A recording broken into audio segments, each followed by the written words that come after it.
Hello everyone and welcome to another Starcraft 2 tutorial video. For this one we're doing our TvP build order.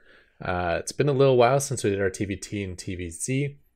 And the reason for the delay is that we had a Raven patch. So the Raven became a lot worse recently, which actually improved our TvP win rate. This is roundabout logic, but it makes sense.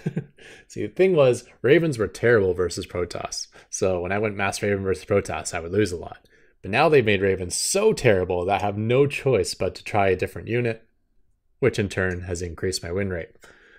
So it's actually, we're going into Mass Battlecruiser with a late transition back into Mass Raven.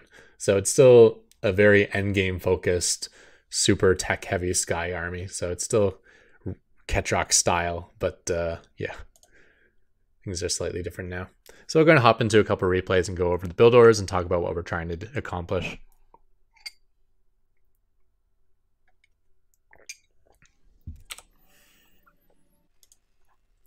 All right, so start of the game, you want to send out an SCV as soon as it returns minerals. I'm being a little bit late there. Build your depot with your first worker. I think I forgot my depot this game, so don't copy this if starter. And then get a gas geyser when you can afford it, which I got too early because I forgot my depot. Okay. Yeah, so send out one of your first workers, supply depot with your first worker you create, and then gas geyser when you can afford. The gas geyser timing is not that important because there's pros and cons to building it slightly earlier or slightly later, and I can't decide which is better, so for that reason it doesn't really matter too much. We're building an engineering bay at his natural. Notice we don't build it like versus Zerg, which is like over here. Against Zerg, I want to see when a drone is leaving so I can chase it. Against Protoss, I don't want him to know. So if you can build it in a place that a probe can't see it, which is not possible on most maps, but some maps you can, go for that. Next, we're going to complete the engineering bay, not leave it at 99%. This is completed on purpose. And travel into our opponent's base. And what we're looking for right now is gas geysers. If we see that he's taken both gas, he was planning one base cheese off the start of the game. So we've already accomplished our goal. And our goal is to keep our opponent on one base while we go to two bases. Get an early lead. If he wants to all in, we just need to survive. And then we win the game. If he doesn't go all in, then we have a lead. In this case, it was like a standard build, so he brought a probe down to take his natural. That is blocked. And now what we're going to do is steal his gas geyser. So if he wants to transition to one base cheese, well, now that's blocked too, because one gas Protoss cannot really cheese well at all. If you want to do DTs or oracles or warp prism drops, you kind of need gas with these things. I don't suggest finishing this gas geyser. You can get that money back, so just leave it at 99%. Meanwhile, for build order at home, during that whole time we were building nothing and just saving up for 400 minerals, at which point we're going to build a command center. And following the command center, we're going to immediately build a barracks. And you want to build this right at 150. This is late, and you don't want to be late. Because after the barracks, you need a bunker, and the bunker is kind of key to surviving the first couple of gateway units. Also, if he stuffs a couple of stalkers behind this mineral line where you can't mine from it, then having that factory out as soon as possible is useful.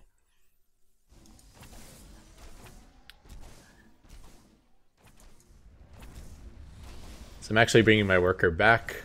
You can keep it in the area. You can spot if he takes an alternate base. You can repair a structure unless he has a adept or a stalker. Normally you don't complete this, but you can do this over at the engineering bay.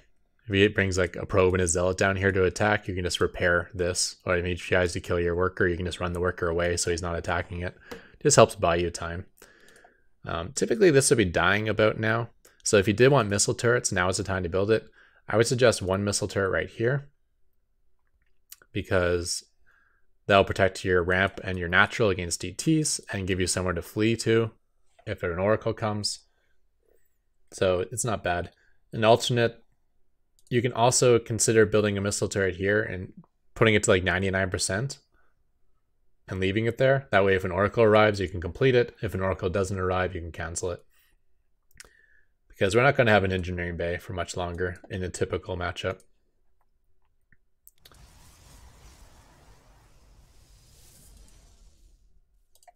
So as soon as the barracks finishes, you want that bunker, marine, orbital, planetary, and planetary before factory. And then if you have enough gas, build the factory as well. You should have a sense of whether your opponent's trying to go all in or not. Did he put a lot of emphasis on killing this? Was he killing it also with a probe? So he had a unit ready here to build a nexus. If so, you know he's probably looking to expand, so you don't have to be as defensive at home. Maybe you can just build one factory and then go into your third command center or something like that. This particular game, he never even killed the engineering bay, and he built a pylon in front of my base. So I know he's being aggressive. And my standard hold versus aggressive Protoss, obviously the planetary helps, is to go 2 factories, one with a reactor, one with a tech lab, and you want to build 2 widow mines and 1 siege tank at a time. You'll want another engineering bay, so you can build missile turrets. You build missile turrets at the back of the base where there's no low ground. That way you can't come in with Warp Prism. And where there is low grounds, you leave that gap open. So this is where you can come in with Warp Prism or where they can come in with Blink. And you want to defend that. So for instance, you probably want siege tanks like here. Keep making marines from the barracks, so you can have like bunker, and then widow mines you can disperse as you would please. If you're worried about Blink, maybe put them over here. If you're worried about frontal assault, maybe put them over by the ramp or here or something like that. And that's your production, right? Marines, siege tanks, widow mines, block the back of your base with missile turrets, and just survive. That's how you want to face an all-in. Now, when you see a shield battery, it probably means void rays. So you actually want to skip the second factory, go straight into starport, reactor starport, and get Vikings. I faced this enough to know that you actually only want to stay on 1 gas geyser while you're doing this. So while you're teching up to factory and starport, 1 gas geyser is enough to support that. And by staying on 1 gas geyser, it gives you enough minerals for missile turrets, which is key. You want to add a missile turret here, 1 here, maybe 1 in the back, and then afterwards double up on all those missile turrets. Have 2 here and 2 here and 2 here, and because shield battery means void rays. And then as your starport's completing, you can add on the refineries to get the gas you need to start making Vikings. The build of this game's kind of done, so I'll just kind of skim through it quickly. For some reason, my brain didn't register that this is Void Ray, so I went to my normal 2 factory thing. Even though I was sending an SCV up here to see what was there, I was just looking at the stalkers and not clicking on this structure. Now that I see it's Void Rays, I'm adding on the missile turrets. I'm worried about the Void Ray getting a position here, because if I don't have any coverage to hold it back, you can just start gunning down the factory, or gunning down the planetary. Taking some damage, but forcing some damage on the stalkers as well. Siege tank here is fine. You might be tempted to put a siege tank like right on the edge and start gunning down his structures. You can't do that, right? Because for the early portion, he owns the dead zone, right? You put a siege tank on the edge, and he'll just charge up his void ray and completely wreck that siege tank. It's like a waste of unit. So if you're gonna make siege tanks, keep them back until you gain air control, and then you can push them forward to start taking out his forward structures.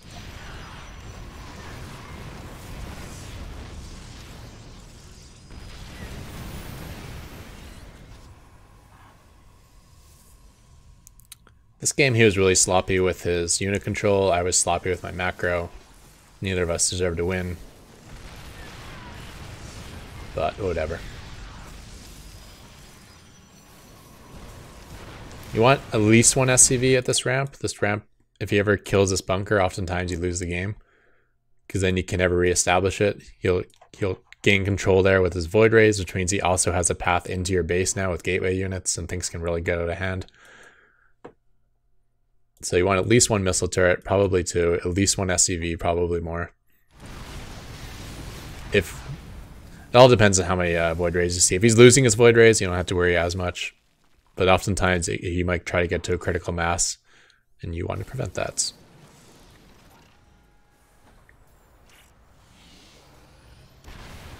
So the reactored Vikings have started.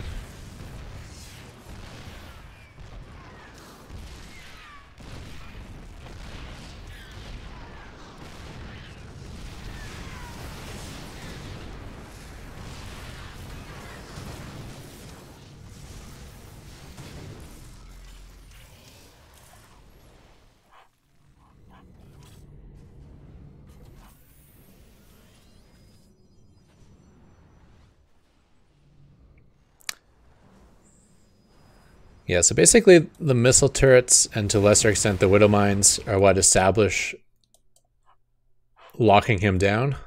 And then the Vikings is what gives you the ability to overwhelm him. Once you have a lot of these, then kiting Vikings all of a sudden becomes super strong. And even if he's fighting over shield batteries, that'll become an issue for him. And then at that point, once you have that Viking count, you can move the siege tanks forward to establish the low ground. Or sorry, to establish the ground, right? So whatever ground support he has will be outgunned by your long-range siege tanks. And if he tries to kill the siege tanks with his Void Rays, then your overwhelming air army will be able to deal with that, and you can eventually break out. Keep in mind, he's probably expanding behind this, so don't get too... You know, you need a transition also. Notice I'm building into my Battlecruiser army now. Never built an engineering base, so I never got this planetary up. So he's able to take it down at the cost of some Void Rays. But I was also able to get some Hellions out during that time, and we can go for the barbecue. Hellions weren't planned so much as realizing I wasn't spending my money, so I just kind of made my factories build whatever. And it just happened to be Hellions were the choice. But it worked out quite well. We knocked him from about 50 workers down to around 10, I think, by the end of this. He even got his sentries.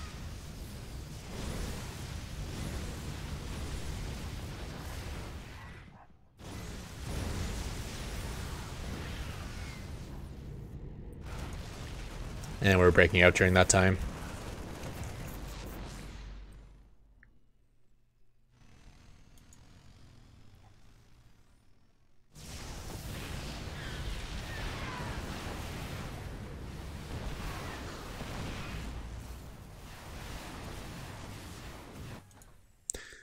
And that is that. So that is the goal, right?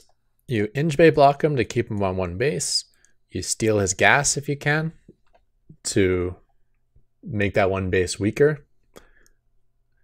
And then you have your two base with a planetary to take the lead. If he all-ins, you just need to sit and survive. Like, just build whatever you can from a couple of factories and a barracks. If he's more focused on getting rid of the Singe base so he can expand himself, then you just kind of use that early lead and try to run with it. Try to use that to get your third down before his, say, ahead on worker count, things like that. So let's find, let's load another replay here. And we can talk about the mid to late game build, which is going to be basically just mass Raven, or sorry, mass Battlecruiser. Against everything in the Protoss repertoire, you just want to go Battlecruiser, unless he goes Tempest. And if he starts making Tempest, which is one of the hardest hard counters in the game, then you want to transition into Ravens. So once again, setting out one of my first SCVs, Supply Depot, and then Gas Geyser. Inch Bay block it is natural.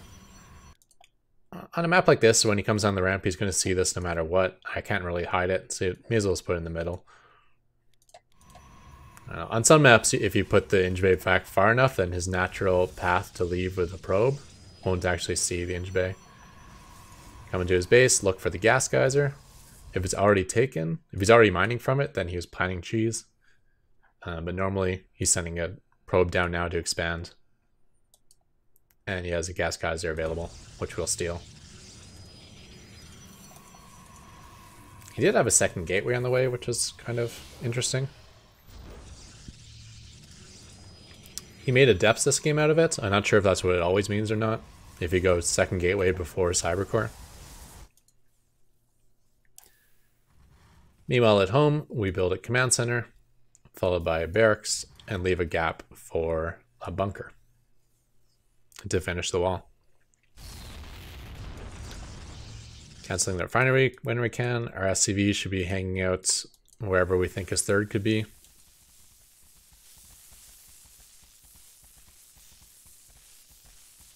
Even use that SCV to repair. Unless he has a ranged unit like a stalker or an adept, you can kind of just run away with this SCV and repair when he's not chasing you.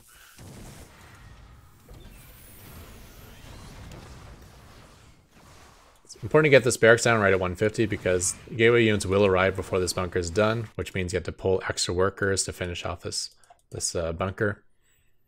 Don't lose your first marine. Like, don't keep your marine here. If the bunker is not complete, keep your marine back over here. Wait for it to complete, then populate it. Because stalkers or adepts will cut through your first marines, and then you'll be in trouble.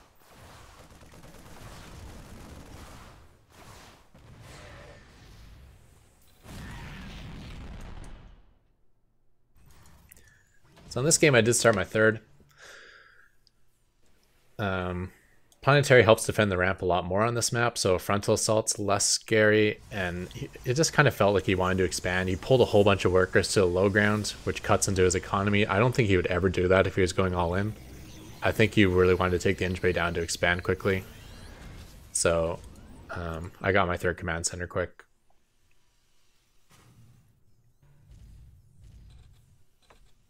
Now, War Prison play could still happen, so missile turrets against in the back of the base where there's no low ground, whereas this area is where I kind of want to defend. If he blinks or War Prisms in this way, then this is where I want my defensive units.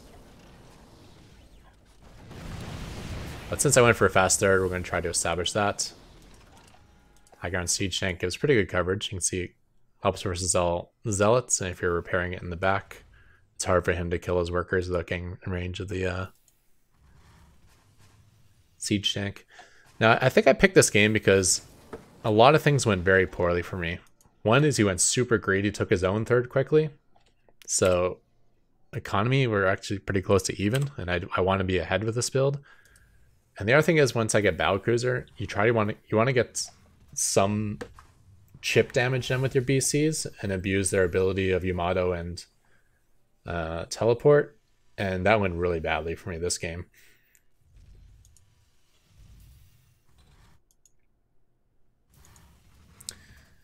So I've mentioned this before in stream and possibly in YouTube videos that the cycle of unit counters ends with the Tempest. So normally when, let me just stop here to talk about this a bit. Normally if you have like a composition and your opponent identifies it and says, okay, I need to get this unit to help kill that composition. And then he gets some of that unit.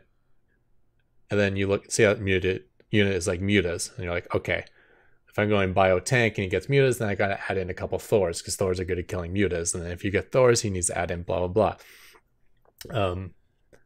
But that sort of cycle ends with the Tempest, because if you're going Battlecruisers and he gets Tempest, there's nothing you can supplement a Battlecruiser army with that'll help versus Tempest.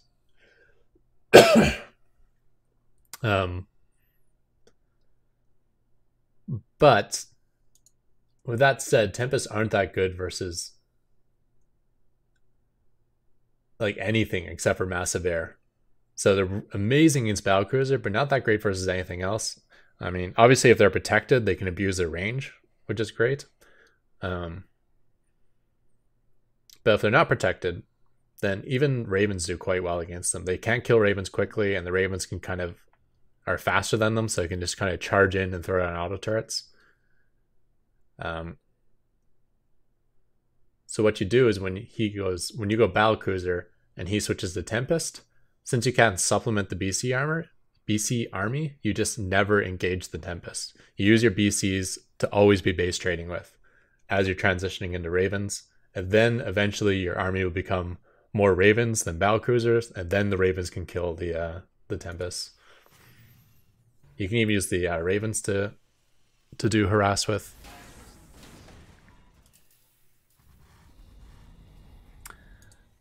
Yes, we do our 2 factory thing to kind of stay alive, and then when we build our starport, the first unit we want to, when it's done, you want to make a fusion core and a raven. And the raven's job is to look for observers, because observers really help Protoss play perfectly. You know, if they can see when you're expanding, if they can see where you're attacking from, the angle you're coming from, it just makes it so much easier for them. Like, if you have sending BCs across the map, they're so slow that if you pass over an observer, he'll just be sitting there waiting with his entire army. Unfortunately, this guy's really good at pulling his adept away quickly. So I wasted my first 2 auto turrets. But generally, you generate energy for auto turrets faster than you can find observers. So the Raven alone is good enough. Whenever you find an observer, just throw an auto turret underneath it.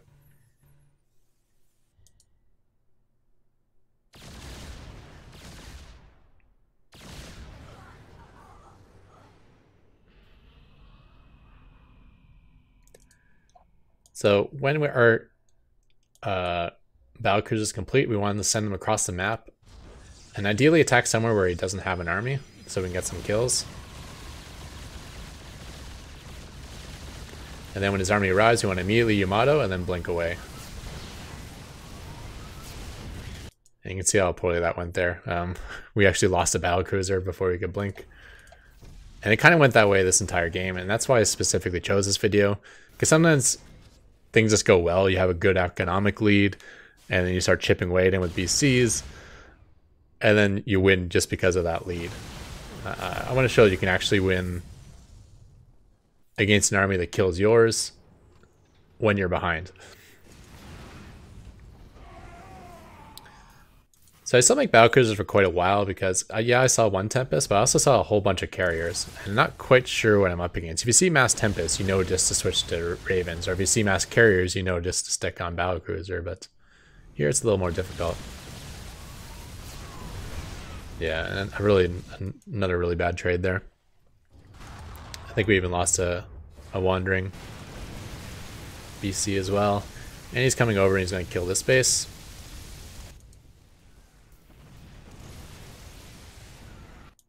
So we are not engaging, we are trading. He's able to kill that Nexus before his recall. That does spend his recall, which is nice.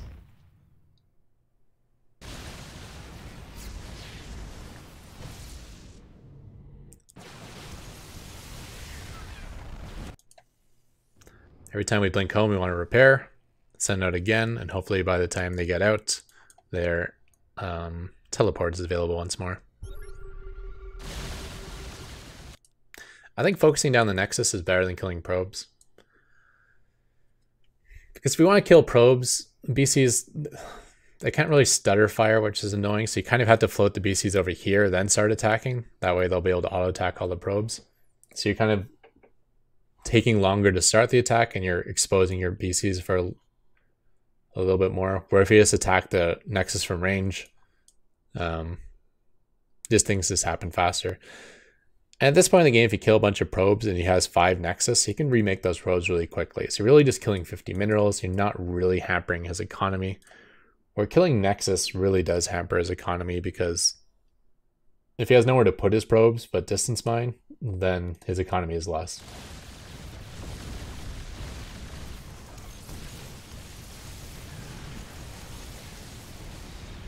So he's taking out another base. These stalkers are working over there. Fortunately, I didn't get that down in time, and I wasn't really looking, so I lost a couple BCs. But he probably lost a similar amount of stalkers.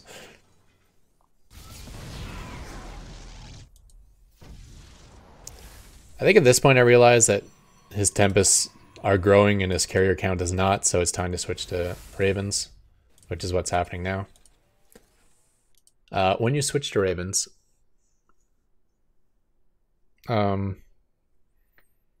oddly enough, when you're going mass BC with planetaries, minerals are actually your bottleneck, not gas, typically.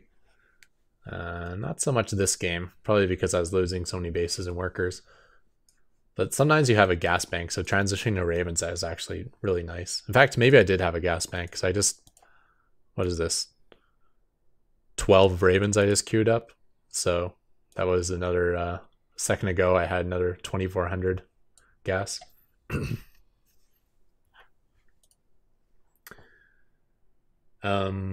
Yeah, but once you start making Ravens, you're going to start floating minerals like normal. So then you can start putting these factories back to use, sending out Hellion hit squads, or even Widowmine hit squads. Something that dies, so it won't affect your max supply. You don't want something like that's taking up supply. You want to keep that free for your BCs and your Ravens. But making units you can send out and just harass with is good. Like scan a base, see a weakness, say like he has cannons all here. So just cue your Hellions to come in this way behind and then hold position. Something like that. It just gives him something to worry about. It can shut down his economy for a bit.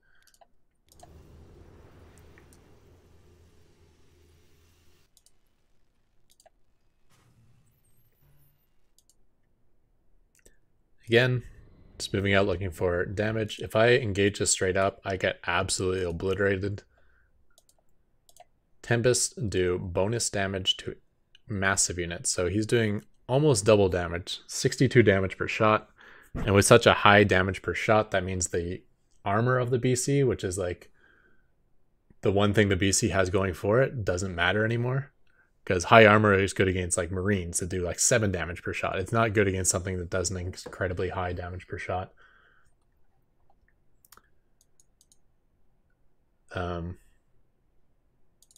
Yeah, so I still can't engage this army. So we're still looking to trade. He can mass recall back home, but we can teleport more often than he can recall, so we should be able to pull this off. I'm still making a bunch of missile turrets behind my bases because he does still have those 4 carriers, so it's a good way to just spend money on something that's not supply, and that money will be able to kill interceptors.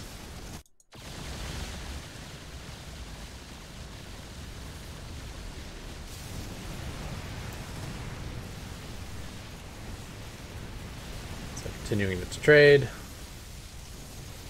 Like, he does have a huge mineral bank, but sometimes killing interceptors can actually starve him out mineral-wise, especially when the game gets to this sort of stage. These Ravens could have been harassing as well if you wanted to. I only got them to this number kind of now. So I queued up auto turrets and then teleported in my BCs, and we're going to fight together. Get some Mimados off. Let the auto turrets do their work. One thing I didn't mention, but it's pretty obvious, double armory with this build, because we do need the ship attack, not just the ship armor.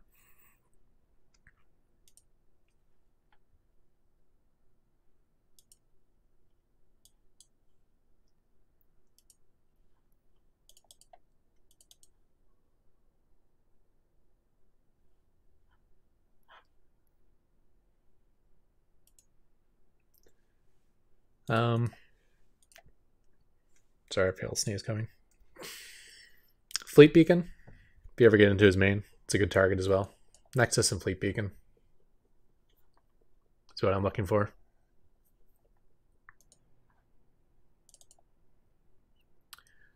Yeah, so that is the build. Inge Bay block, steal his gas, command center before barracks, right? So you get your 2 base, he has his 1 base. Now you either just need to survive on 2 base, or if he's going to play macro anyways, then you get a lead, which is nice.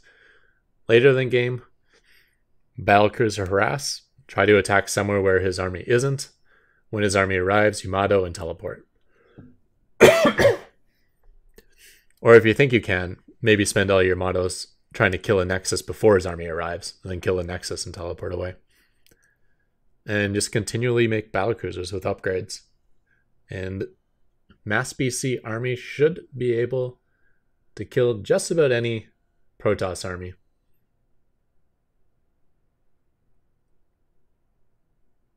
Yeah, more or less. I mean, Void Rays are a counter to Battlecruiser as well, and they definitely are, except for that Yamato is quite good against Void Rays. being able to one-shot a Void Ray with Yamato is pretty strong. Yeah, so I'd say for basically any army, just mass Battlecruiser. Once you want to engage, you may want to mix in one Raven, just because anti-armor missile, which is kind of garbage and doesn't synergize well with auto turrets, for instance, but it does synergize very well with Battlecruiser's attack, because basically affected units by anti-armor missile just take an extra 3 damage per attack. And when you have a weapon that fires, what is this, like 7 times a second? 0.16? Yeah, 6 or 7 times a second. That's an extra 18 damage a second we're getting out of 18 to 21 damage a second we're getting from the Battlecruiser on the orange units. Yep, so straight into mass PC. And then the exception to this rule is if he starts making Tempest, then you need to turn into a base tradey sort of game with your Battlecruiser. Just attack where he isn't. And transition into Ravens. During that transition time, both the BCs and the Ravens can be participating in the base trade. Not even so much a base trade, just like hit and run harass, right? When he's attacking you, you should be killing him. And when he comes back to defend, you should be running away. Until the point where your Raven cloud gets quite large, and then you can just go attack Tempest straight up with Ravens. Because remember, the Tempest damage, it's not that great versus anything that isn't Battlecruiser. You can see it's 62 damage per shot versus Battlecruisers, but only 36 damage per shot versus Ravens. Ravens are faster than Tempest, so they can just chase them down, and then you just throw a whole bunch of auto turrets underneath the Tempest. If he has this many of them and they're this clumped up, maybe even a anti-armor missile. But anti-armor missile isn't that good with auto turret for the most part. So it's probably just easier to just spam auto turrets.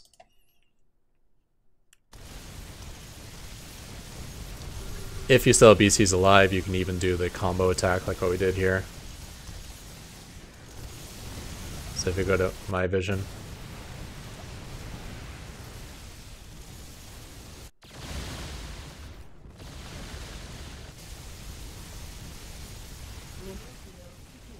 see what I did here with my Ravens. Our SCVs are under attack. Base is under attack.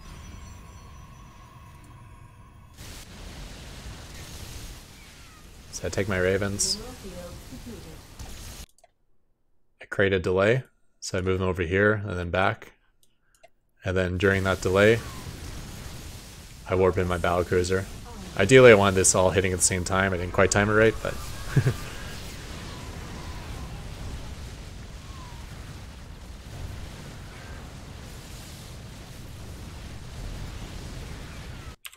the other thing is too, like, these missile turrets seem kind of stupid, but if he were attacking with his carriers right now as well, his interceptor count would not be maxed.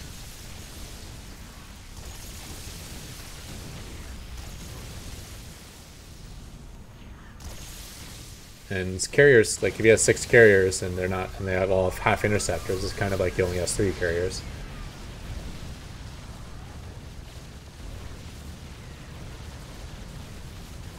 Yeah, so this is my TvP build. Still a matchup where I feel like I'm learning every time I play. I'm not sure if this is like the be-all and end-all for this strategy. I'm sure it can still develop into something better, but this is the way I play it.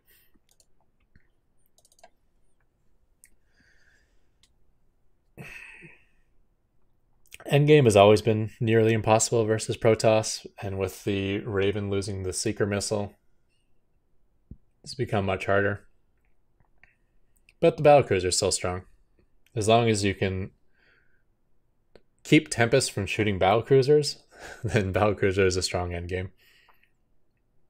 Because I think if he goes like Archon, Void Ray, Stalker, Phoenix, like whatever other anti-air stuff is, just mass BC cost, like supply, maybe not cost for cost, but supply for supply. Like if he has 100 supply of whatever anti-air Protoss army, and you have 100 supply of Battlecruisers, you should be winning those fights.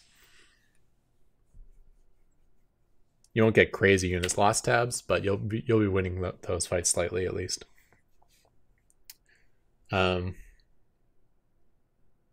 Yeah, which is pretty nice. When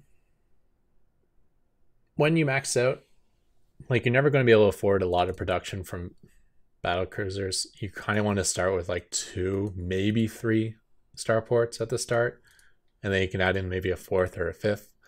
But once you hit max, you'll start building a bank, and then you want to add a bunch more starports, maybe go up to like 8 or 9.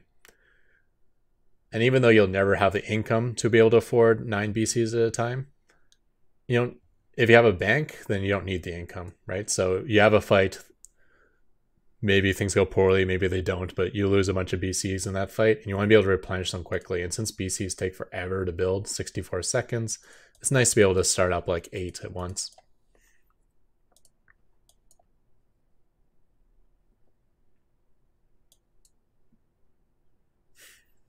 And even if he never makes Tempest, you still might want to try this sort of avoid him style, because it really makes good use of your 2 abilities. If you can come in and attack a base, like say his army is down at this base and you go attack up here, well, what can you do? You can kill a bunch of probes or kill a nexus, and then as his army's arriving, you empty all your mottos into him and then you teleport away. And maybe he kills 1 or 2 BCs during that time, but you kill off, 8 units plus all the harass you did beforehand. So that's kind of a good style to play. And then when you teleport back, you get to repair all these guys back to full. If he decides to take that opportunity to cross the map and come over to attack you, then by the time he arrives, you almost have your cooldowns available. Plus you get to fight with your static defense and your SCVs.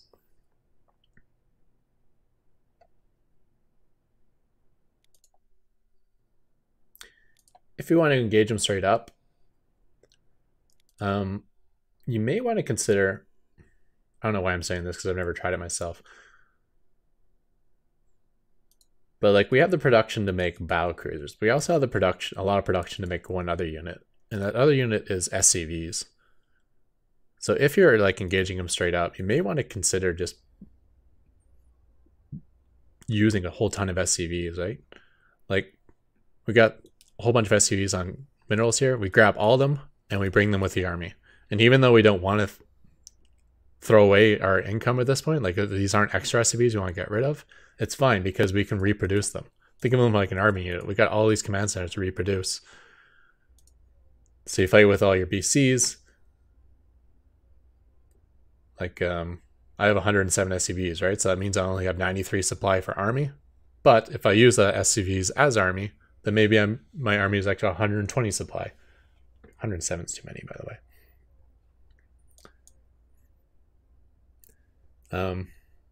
And like I said, it all depends what he has, right? If he still has like Colossus or Zealots, then it's not going to work because the SCVs will die quite quickly.